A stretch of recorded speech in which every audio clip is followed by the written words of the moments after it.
the way how people will try to make you feel less than is they will try to ignore you, exclude you, make you feel like you're not good enough. And they do this with their actions. They do this with the silent treatment. They do this with the weird looks. And when they start doing these things, you start to question what you did wrong. You start to question your own life. You start to question your actions and the things that's going on around you.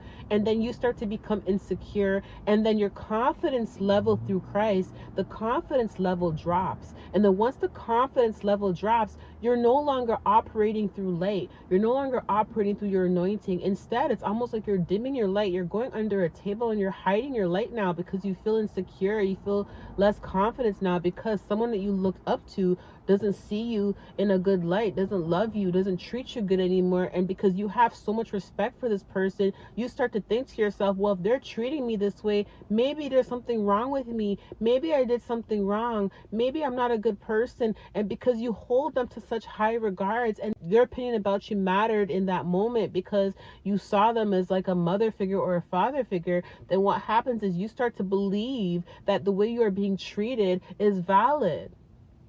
And then before you know it, you don't even want to operate through that light, through that anointing that you were once operating from. It's, again, reverse psychology. It's a manipulative tactic, okay?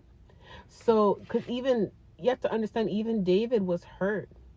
Even Jonathan was hurt. Jonathan, Saul's son, went to Saul and was like confused because Jonathan was like, how do you just switch up on David like that? He didn't say that verbatim.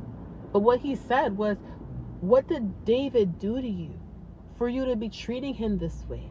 Remember, David's anointing was so convenient for Saul when it came to fighting the Philistines, when it came to fighting the bear, fighting the lion. Every time Saul needed David to help him, David was there to help Saul, and David's anointing was convenient when it mattered to Saul. When it became inconvenient for Saul was when Saul started to realize the recognition that David was receiving above him. That's when Saul became really annoyed by David's anointing, and that's when the anointing became irrelevant. Jonathan, Saul's son, really favored David. It says here, number 18, Samuel number 18. After David had finished talking with Saul, Jonathan became one in the spirit with David, and he loved him as himself. From that day, Saul kept David with him and did not let David return home to his family. And Jonathan made a covenant with David because he loved him as himself, okay? Saul treated David like